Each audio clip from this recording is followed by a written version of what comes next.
In 1987, Ramalinga Raju formed a company called Satyam Computers. It was an IT-based company in Hyderabad. The company was growing good that later on it was listed on stock exchange as well.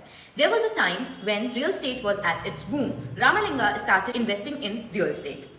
He started purchasing the property even in the name of its family members, its workers, and he also formed more than 265 companies for purchasing real estate. He became so aggressive that he even manipulated the financial statement of Satyam Computers. He showed a huge profit every year so that the price of the Satyam computer started increasing day by day. Many people started investing on its company. He purchases real estate from that invested amount. His plan was to fill the gap between the original and the fake figure after selling the property at a huge price.